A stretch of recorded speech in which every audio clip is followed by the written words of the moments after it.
Yo. Hey, yo. CP's windows the wrong size. Yeah, what's up? Slide me up. Welcome. Sliding you up. Slide me up, bro. Sliding you up. Resizing you.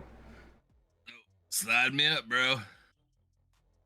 Yo, welcome to Rise and Mind. Rise and Mind. We're back again with level 2. Hey, nobody told me level 2 would be like randomly taking months off at a time or a month. I like this level. I was like, hell yeah, man. I'm gonna go get ready for Halloween over here, dude. Speaking of which, for all our viewers, nice. Starting to get a little bit of Halloween accoutrement in the background. I love this. This feels very, very 80s. It's not October yet. Dude, I'm starting to think I'm Mr. Halloween. You know how like you have that time of year where you're really excited about something? And this is it. This is it, dude. I like have a whole thing. And I noticed Halloween was like starting in August, and then it was starting in it was starting in September, then it was starting in August. Now it's like July. Yeah. And I'm not the only one. They got this halfway to Halloween shit now, but I'm for it. Keep it in the store all year round. I'll get ready, dude. Dude, I'll be ready. I'll be the dude with the pitchfork and the hacksaw. I'm ready for fucking Halloween. I'm right there with you. I don't really like any other holiday except Halloween. None of them. I like Christmas. Christmas has its place. I mean, it has its it makes all the people its ups and downs. The people you'd never see, now you get to see them once. Yeah, that's really all it is for me. One-time deal. Don't talk at dinner about politics or religion. Just eat your food and shut the fuck up. It's Christmas. Well, Thanksgiving. Yeah, I hope there's no political talk this year. Thanksgiving is kind of fun. I used to not like it as much, but went a little non-traditional. We're starting to get a crew of people that aren't just like, you know, immediate family. People are bringing their friends over. And I tell you what, if you have kind of a tense, this is CP's advice for the Thanksgiving holiday. If you have a little tense situation, so-and-so, maybe it's boring, and you don't really want to do it. I mean, you don't have to do it. You can say no sometimes. But, you know, bring some friends. Bring some people that are going to tell some other stories and, you know, keep everyone distracted and entertained so they're not just sitting there. This is good potatoes. You know, fucking. Those are good potatoes, though. I've had fucking potatoes before. How good can they be? We're eating a turkey, for God's sakes. It's the shittiest fucking bird ever. Dry ass turkey. How much do you eat turkey at 365 days a year? Maybe a sandwich every once in a while, but like my aunt does an awesome job with the turkey. It's never dry. It's awesome. It's amazing. Yeah, don't get me wrong. I could cook a turkey up to be pretty nice. I've done the trash can type shit and everything, but I don't know if you know what that is. Trash can turkey? Yeah, you buy like a trash can, you burn out the galvanized in it, you know, like one of those galvanized metal trash cans, and then you take your turkey, put it on like a spike. I think I was using my horseshoe pit because I have the spike in it.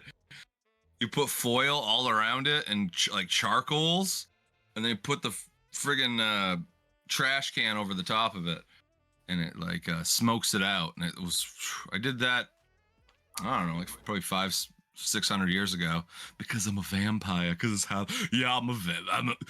I can't go to Schwarzenegger. Yeah, I'm a vampire.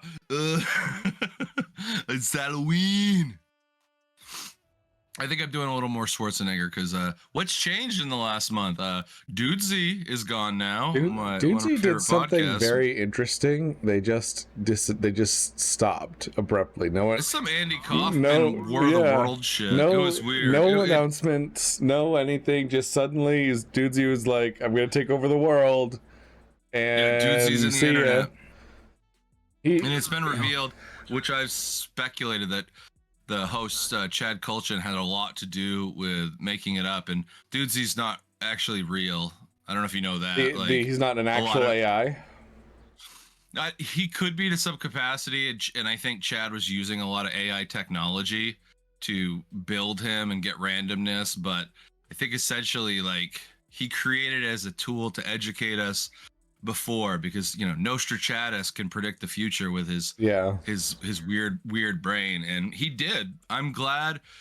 As much as the show's over, I'm really psyched that I watched it, because I don't know about you, but I think it really got me kind of ahead in this is coming kind of like situation. And I Yeah. got to see the arguments from like the logic and the emotion and the Yeah. artist and And I also a lot of wonder, stuff. I really do wonder if they caught whiff of the anti-AI movement that was like gaining a lot of steam. Like, people are so not for it. Like, so many people are like, no. Like, most people, I want to say. I'm gonna be bold and go out on a limb and say that the majority of humans are like, wow, this shit is dangerous, scary, bad for the economy, like all these things, you know? That's probably what they said when the cars came out, man. Oh, these things they didn't even have brakes in them, They're just friggin', they'd take off every once in a while and crash they into were someone. they were right to be afraid of the automobile before regulation came in, and that's what's happening with AI. There's no regulation. And we still, not to trigger any you, because it's very common, we still get into fatal accidents every day. We do, because people are doing their goddamn makeup while driving. On the phone. Yeah. I got a Facebook. Hold on, Get out of that binary bullshit. I have to beat my score in Candy Crush, even though I'm on the I-95 going 70. Thought you were serious for a while. It's like, are you really playing Candy Crush over there? No. I'm just so used to people like, hold on, I gotta do my Farmville before I gotta get my crops watered. I started playing World of Warcraft again, and that was my new thing this past month. And you say That's where he went. But here's the thing. The reason I came back was for all you gamers out there who are in their 30s or 40s and have lives, right? Game developers are starting to listen to us. We're like we don't have time. We don't have time to do that. We don't have time to do like 3 dungeons and like level up a character anymore. So what they did was they made leveling more streamlined. They made the dungeons, you can do them alone if you want to, with just some bots with the other players, so you don't have to wait to get groups anymore. And it was actually kind of cool.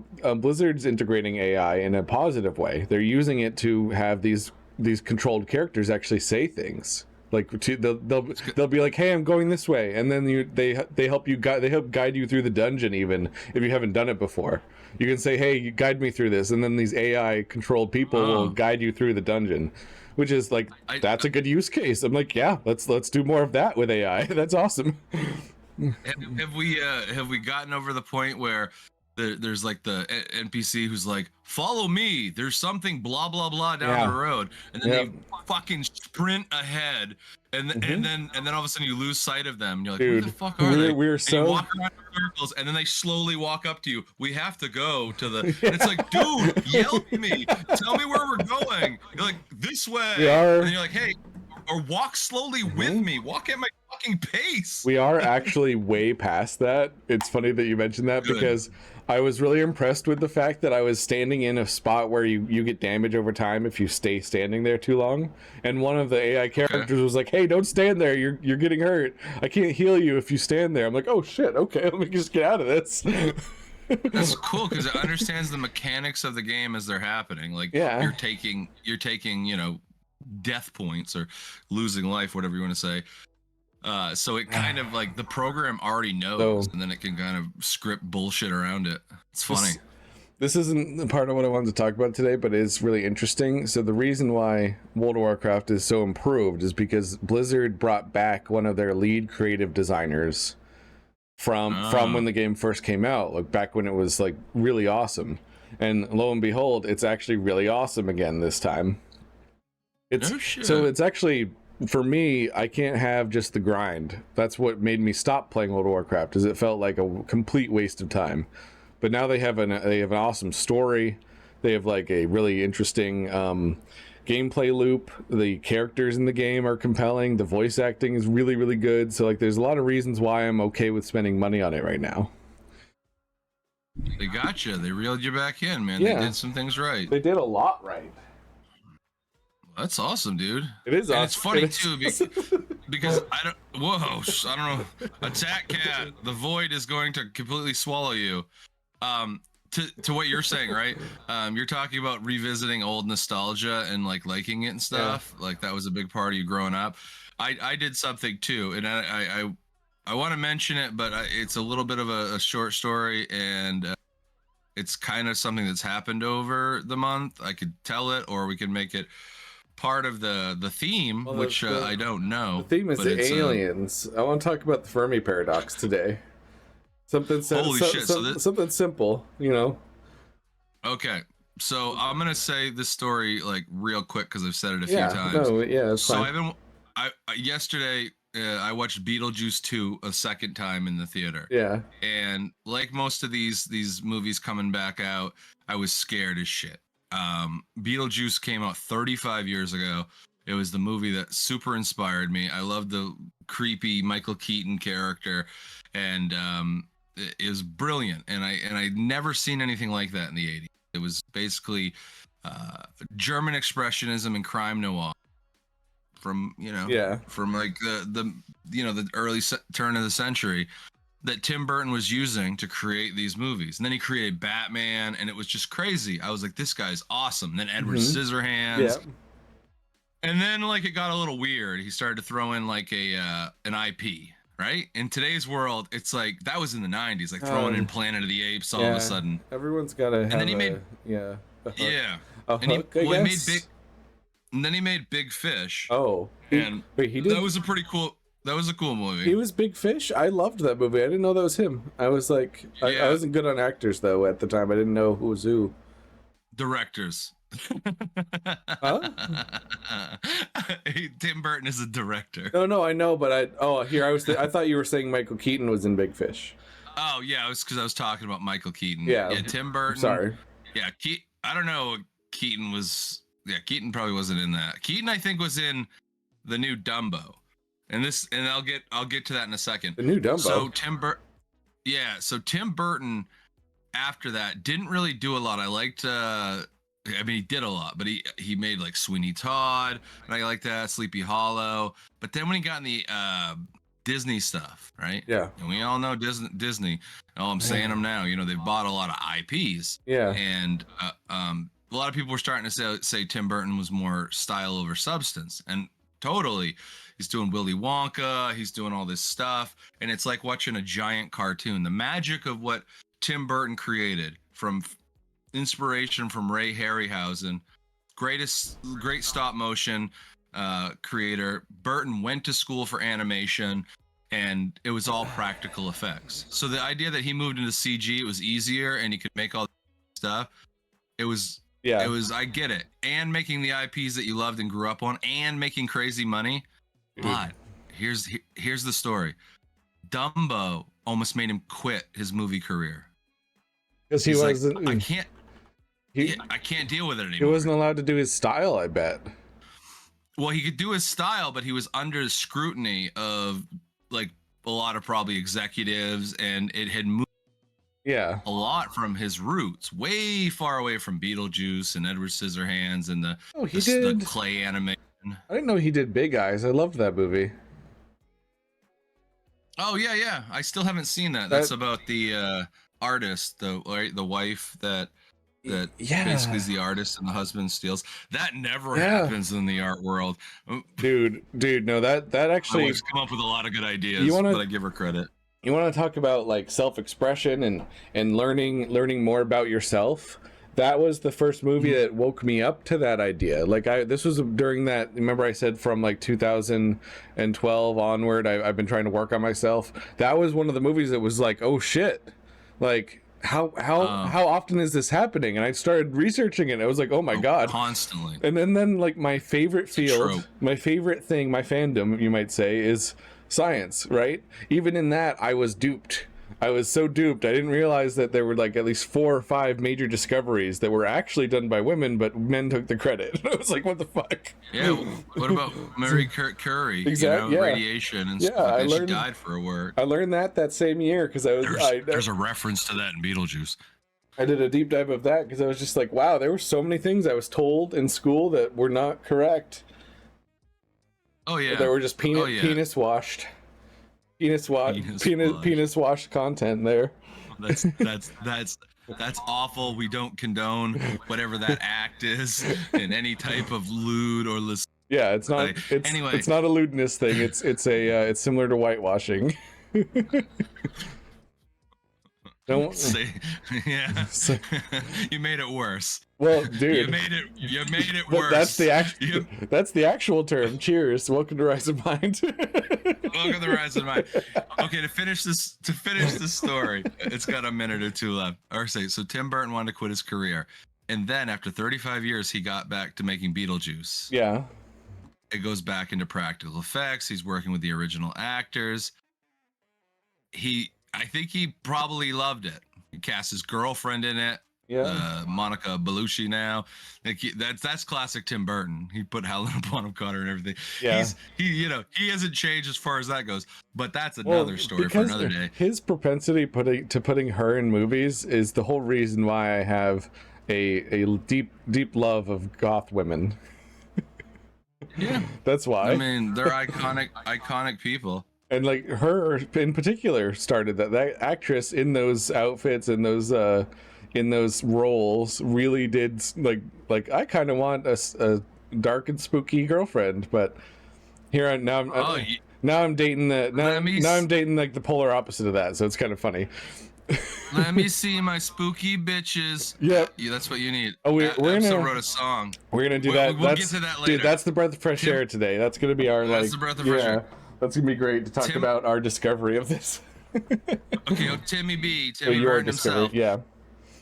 He went back and he went to his roots, and he makes reference to it like a lot in the movie. There's inside jokes. It gets kind of metaphysical if you know some of the story. It does follow the nostalgic kind of beats, right? Like, where it's familiar and it has like a lot of the same framing. But I mean, in his defense, it's been 35 fucking years. It's not like they're just spinning these things out. And Keaton was great. They didn't overutilize him. Anyway, he was presented by Warner Brothers, who put out the movie, who also I don't know if you know, owns or is in collusion, no, I don't know, with HBO Max. Yes. And when the pandemic happened, they were releasing all the theater movies straight to Max, like this Matrix and whatever. Well, that situation was suggested, and Tim Burton was like, no way. They're like, yeah, you release it straight to Max, and he's like, no, it has to be in the theaters. You know, it's his baby in a lot of ways. They go, well, with the flops of this year. I mean, Dumbo flopped.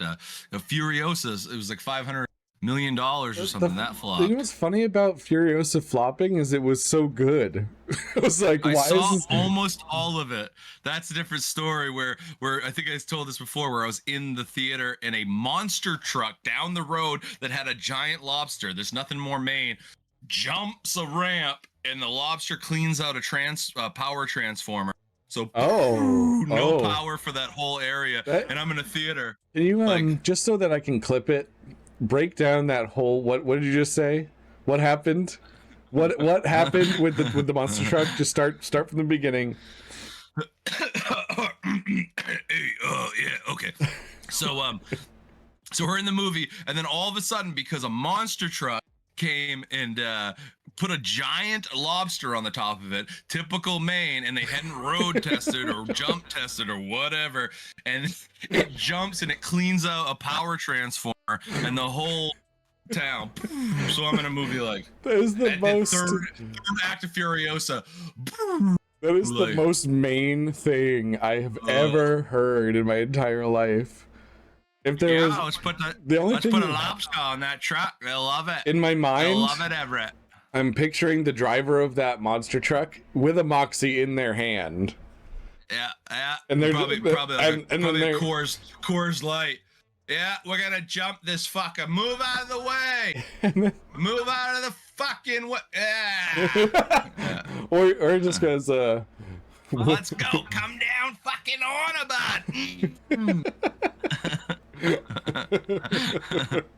And then the whole town.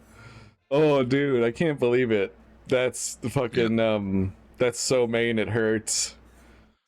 So yeah, that happened when I was watching Furiosa. But back to Tim. So they're like, well, if you're not gonna put it on Max, cut $50 million out of your budget. And he's doing practical effects. CG is used a lot because it's cheaper. There's no fuck ups in the animatronics and stuff. You know, people aren't designing real world shit that breaks and the head falls over. Movies normally deal with like 250 million about to make it, right? Yeah, so what do you think he if you take 50 million out of that, that's only 200 million, and that 50 million could account for like paying caterers, which keeps people happy, or that could account for paying for the artists to do the practical effects, like you said. Like that could be that section of it, because a huge chunk of the budget is marketing. Like a huge chunk of it is just advertising and marketing. And it had good marketing. So it wasn't 200 million, dude. That would be luxurious. That would have been luxurious He started with 147. 147, dude. They built house facades back in Vermont. 147? And they said chop 50 and we'll put it in theaters because it's gonna flop. So $99 million he becomes like he starts working with. And like 80 million of that is advertising. Yeah, probably. I'm not even kidding. Keaton's probably just like yeah, I'm just gonna come in here and do it for free. So this is the budget for budget. John Candy Home Alone thing. Was that the budget for Beetlejuice? You're saying 99 million. Wow, I thought that you were saying was Dumbo. This is why Dumbo was hard. Oh no, Dumbo dude, if you look up Dumbo, it probably had like a fucking $500,000. You know, it's Disney. Yeah, they're not worried about it, dude. So $99 million. Disney can always borrow from their own equity. They always can. Oh, yeah, they have so much goddamn. They have their hands in real estate. They have their hands in stocks. They're in the science field. They're in STEM. Like they have so much stuff out there that they can always borrow from their own equity. But you still can't collapse your movie industry, because that's like a big thing. If the movie industry is collapsing, which people think it is, Disney and Marvel are part of that scenario, that they're overusing all this stuff, and like we don't care. Yeah, can I may I I don't care. Is it all right if I tangent a little bit about something, because that's a really interesting thing to mention? Yeah, go on. I'll finish up this story. So money is essentially an energy transfer, right? Yeah. So when especially now, people earn money, they go and they spend it on certain things. So you have a service that you use. Do they really? Yeah, because do they earn money? Not everybody earns money. No, that's not true. That's true. Not everyone. There's a very select few. Some people are just born with it. Maybe it's money. There are a select few who take the people who are earning money and completely destroy their lives in order to get their money, and that's not really earning. Yeah. Yeah. Okay. But so the point I'm trying to get across is that you spend your earned money on something called YouTube Red, or YouTube, the subscription, right, for YouTube. I don't. My brother-in-law does, and he has a family. It's not like a shared thing. It's like a family package. All right, that still supports my point. So you're spending money on that, and say he is. How often are you going to the movie theater now? Well, I went last night. Right, but how often? Well, it's Halloween, so it's not really a fair assessment. Right. I could go every other week in Halloween because there's a lot of stuff. But during the summer, I think I just saw 75% of Furiosa. Okay. Well, and I saw Long Legs, but that's going into the Halloween season. All right. Anyway. So I'm gonna jump to it instead. Then you're right that it's not really a fair assessment. But let's say even if you saw one movie a month, I doubt it wouldn't equal the amount of money that YouTube is getting from your usage of YouTube. Oh well, ad revenue, dude. Ad revenue. So like, I mean, they're using ad revenue, but like it's mainly for their inflated sodas and stuff. The movie industry needs to like have a serious sit down with itself and figure out what its plan is, because people don't want I think it has one. people don't want to do that type of content anymore, and the people that do prefer that kind of content are going to be in nursing homes soon or dead. So Hey, not you. Well, wait a minute. Not you. No, you're nostalgic as hell. You're not in the group I'm talking about. I'm talking about the people that are just consumers, like complete. That's fine to be that. It's fine to just work and then consume. But you and I are creators, and so we will seek out nostalgia. We'll seek out new stuff. We love new experiences, so always try new things. Yeah, and it's assessment too. Yeah. Like what understanding I'm a person that's had impact, like with Tim Burton, and respecting and recognizing that the nostalgic and how does it apply today, which the story will kind of wrap up. The concept that I'm kind of getting towards is we're getting much more picky about our content and like what we actually spend our money on, and our energy is getting spent on these things. And when it comes to movies and TV, like the subscription services are getting way too expensive. I don't even want them anymore. I don't even want to watch Netflix hardly ever. Get rid of them, dude. We've been cutting finances, and I rolled HBO, Disney, and Hulu into one thing, which saved quite a bit. Not to give them any advertising. I don't even want Disney. Abso likes it for the Little Mermaid and Moana. She likes those movies in the sea kind of thing. Yeah, and they're beautiful. So I don't mind. But the all these subscription services. I've been without Netflix for a few months. Didn't matter. I was without HBO for a while. I've gotten rid of a few of them. I don't have Xbox Live right now. Oh wow. And I've been good for that month. Like I'm like, I don't play it that much. I need it for some things, but I don't have Discord subscription right now. So hopefully this is working good. I'm probably gonna get rid of my Discord subscription. No, the Discord works fine. It's just you don't have like the Nitro features and stuff. Yeah, and I'm rarely on it. So something that my girlfriend's been getting me onto lately is this idea that every dollar you spend is a vote for the world you want to live in. And right now people are not voting for movies in theaters. They're just not voting for it with their wallet. That's pretty good. I like that. I think that's awesome because it is true. Like, do you put your money into giant corporations that don't need it? Or like if you went local, right? So the money. And this is a lot. This is a lot of what I know what her and I believe in, like local stuff. But it means like my folks have a produce store, and it means so much. You could go into a grocery store like Hannaford up here, $80 for a bag of groceries, and it's nothing. But then like if you went into my mom's shop and spent like $80, that's huge. Yeah. That's huge for her. If like 3 people did that, that's a nice day. But Hannaford, it's all day. All day. That's a nice day. Yeah, but I like that day. That's a nice day. My mom doesn't have to pay all the overhead. Dude, that's how I feel whenever I shop in Stacy's shop, in my girlfriend's shop. She's got like this coffee sprinkle shit that's so good on coffee, and then she's got like all these different spices her mom makes. Coffees in there? Yeah, and then now she recently got a fridge, and she's got these sodas with actual sugar in them, which is weird. It's so weird to find a soda that's actual sugar. And you actually feel good. Whoa. You actually feel good after you drink it.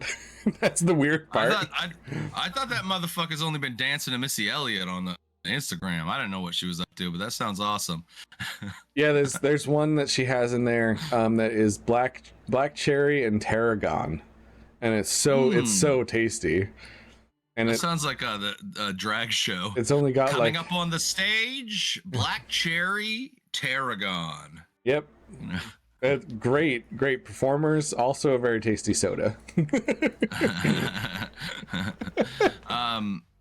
Oh, that's awesome. Yeah. So and local shops are more interesting. Like if you want homogenized, get it. I like routine, and I spiral into madness sometimes when there's a lot going on. But yeah, madness. Routine, like when you travel, like how many times have you traveled and end up in a different state and you're like, well, I need some socks. And there's the Walmart, you don't know Jack's sock shop downtown, If you did, you'd go Dude, there. Jack is awesome. Always get your socks. Always get your socks from Jack. Well, that's the kind of maybe it shouldn't be shouldn't be Jack. Maybe it should be Jacques. Huh? Jacques socks. Jacques. Look at the Jacques socks. That was a little Russian. It was a little bit. A little bit. Welcome to a little bit Russian. Fuck, how does he do? Welcome to Jacques So socks. I want you to finish your. A little calmer. To finish your story about Tim Burton before we go to the breaking ground on our subject here. Well, where did we last leave off, kids?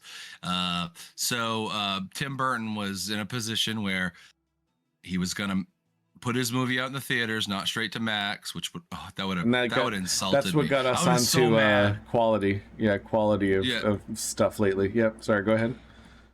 And then he had to cut his movie by 50 million because it's gonna flop. It's not gonna make any money. This is bullshit. Nobody cares about remakes anymore. But something like Beetlejuice, it was like it's a long time coming. Yeah. And he goes, well, here we go. Let's do it. And that movie, I don't know what it's up to now, but I know the first 2 weeks, I think it was internationally, maybe not. It was like $250 million that it already made. We're not talking streaming. We're not talking, streaming rentals. We're not talking about DVDs. The merch alone is everywhere, dude. Beetlejuice. I've been going to Spirit Halloween. There's so much cool shit.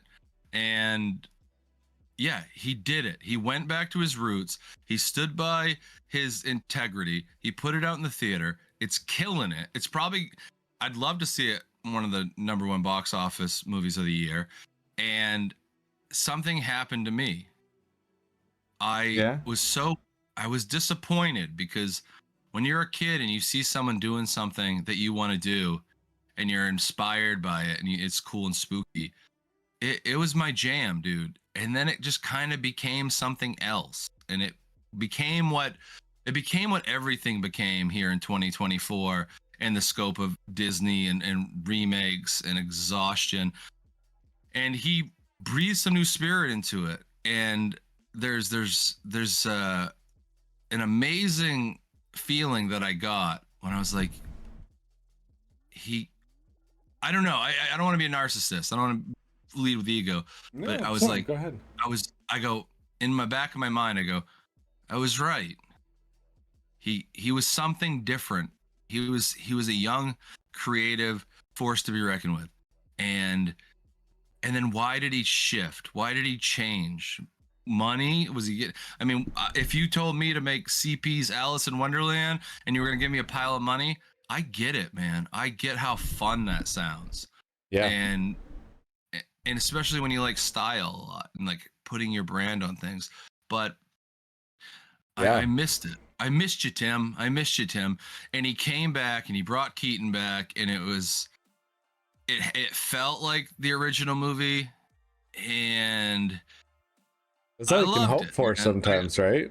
I loved it because I saw Tim go back to what he was, where I first saw him, and I go, oh my God, like, especially if he quit now, because he wanted to quit.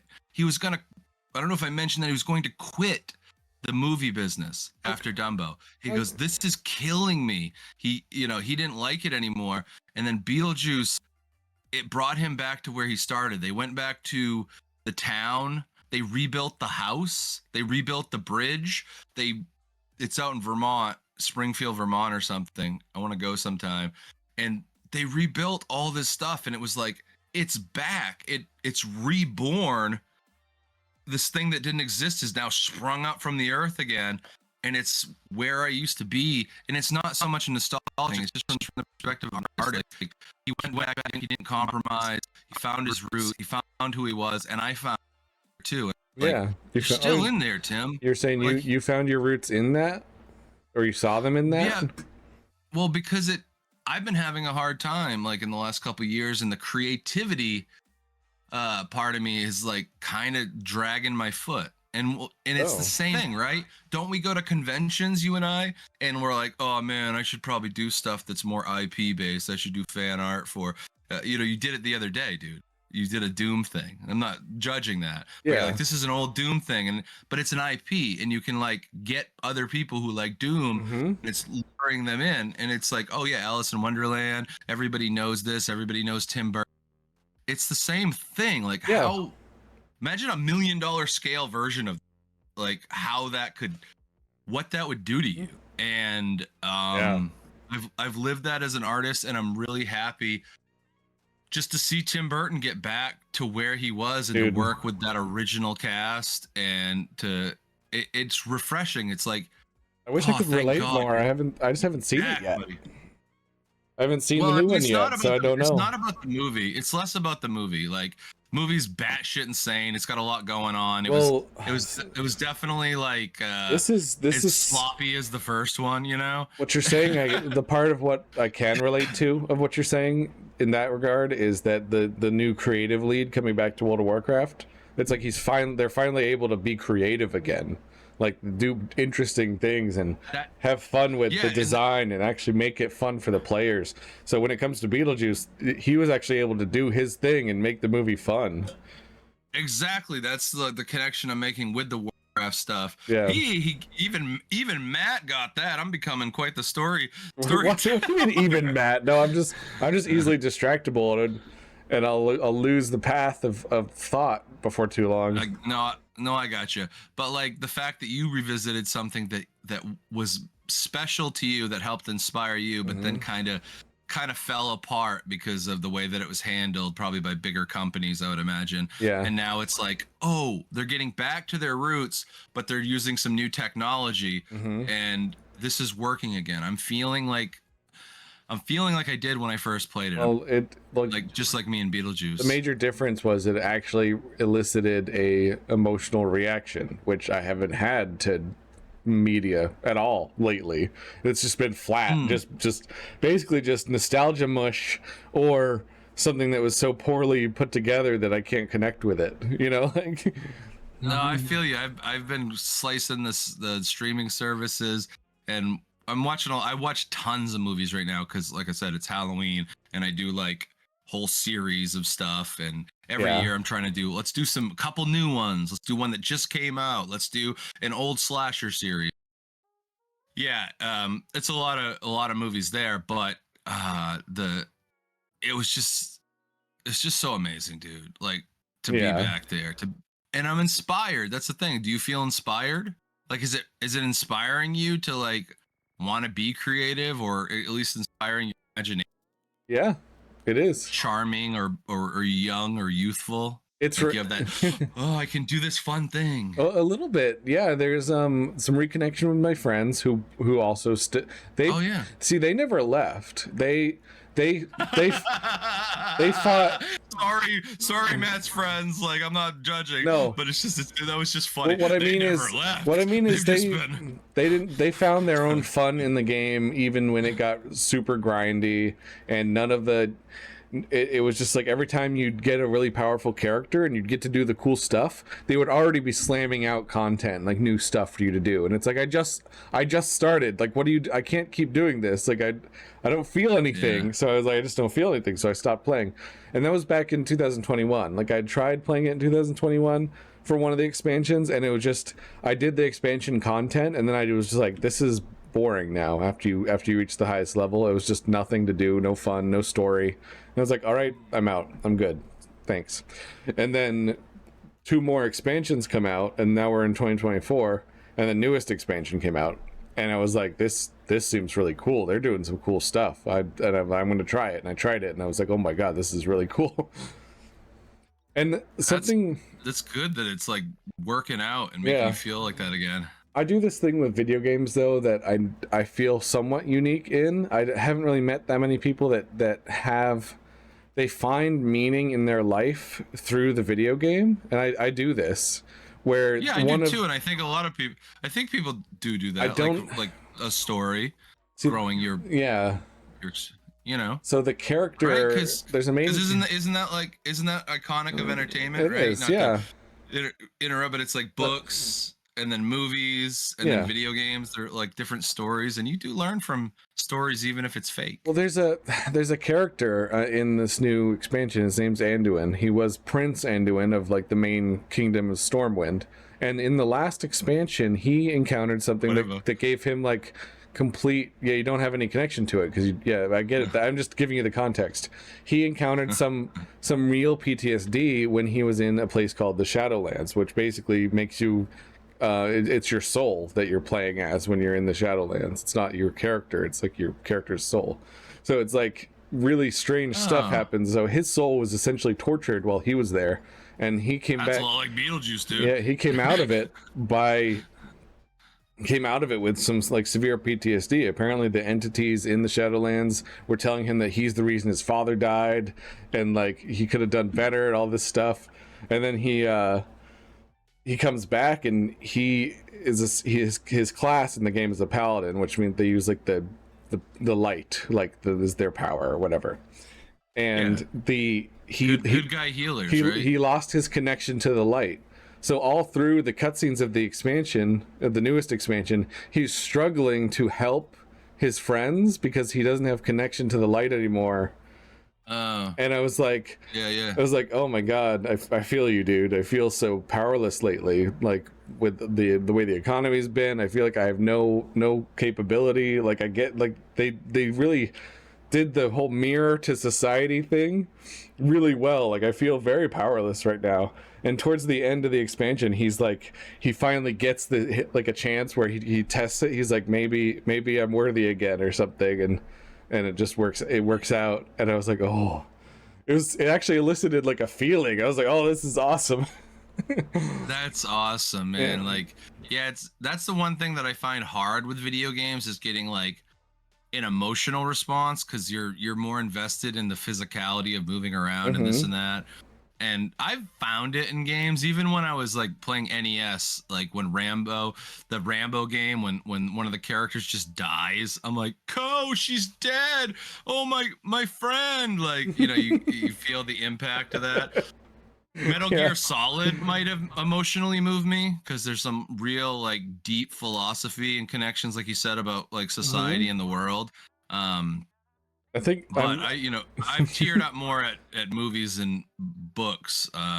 So video games get there. You're making this guy emotional.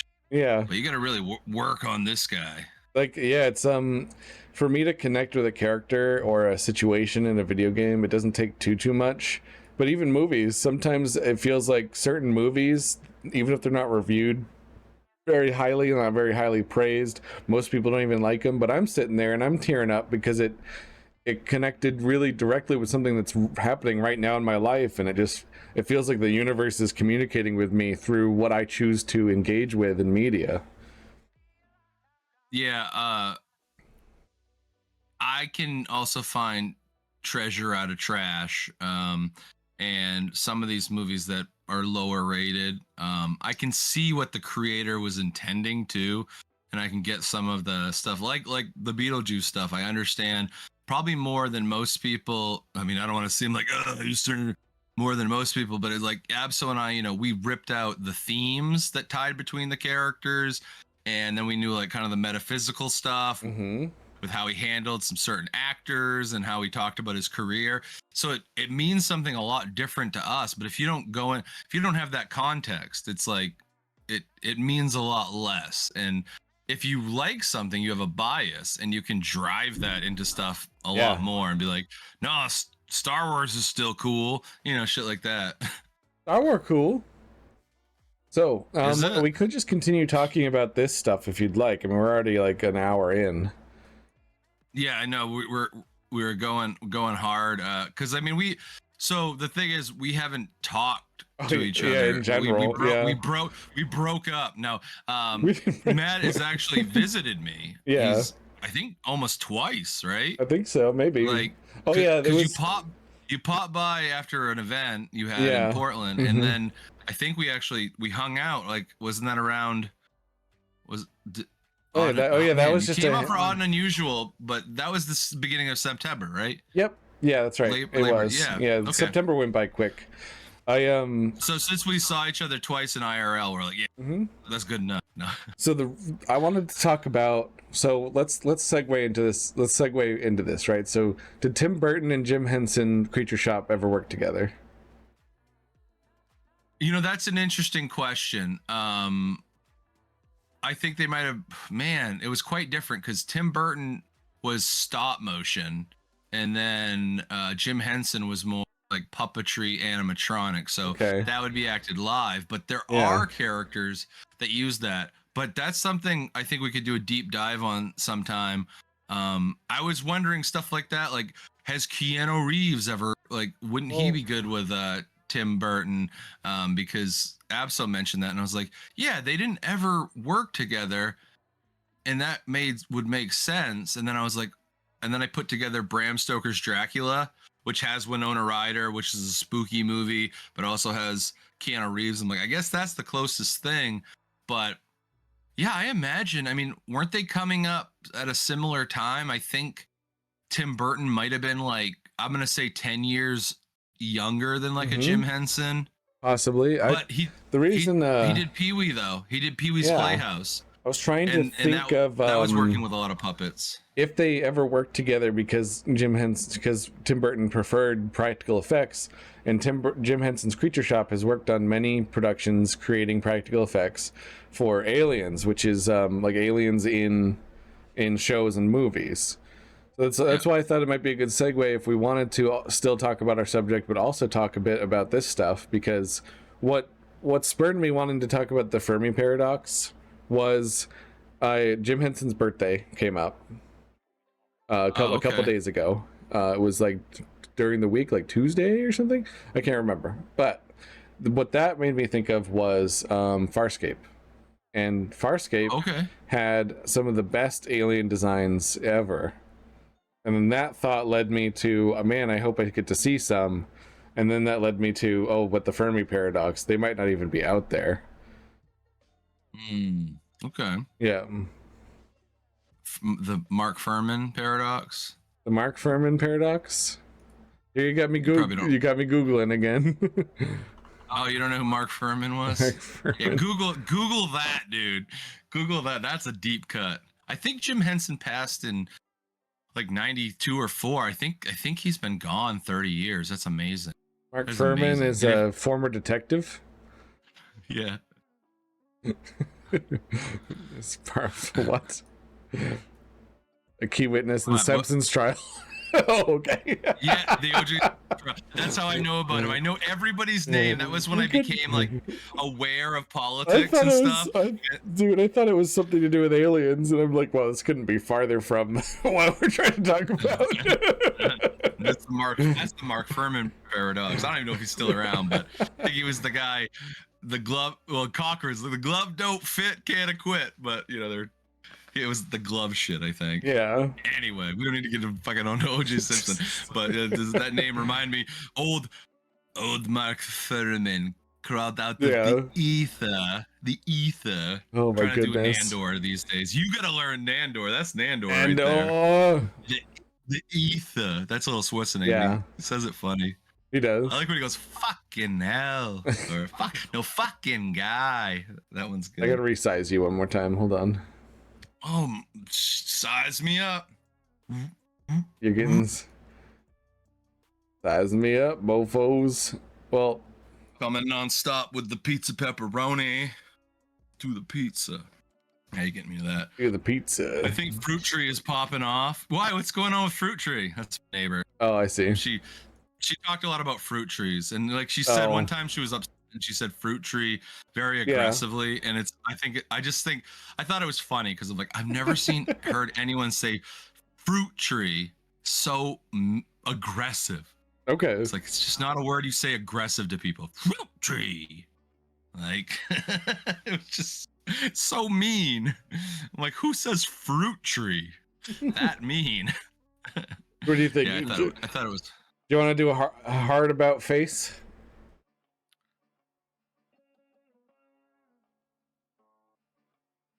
Sure. All right, we're gonna break. Yeah, we're just gonna jump into breaking ground then.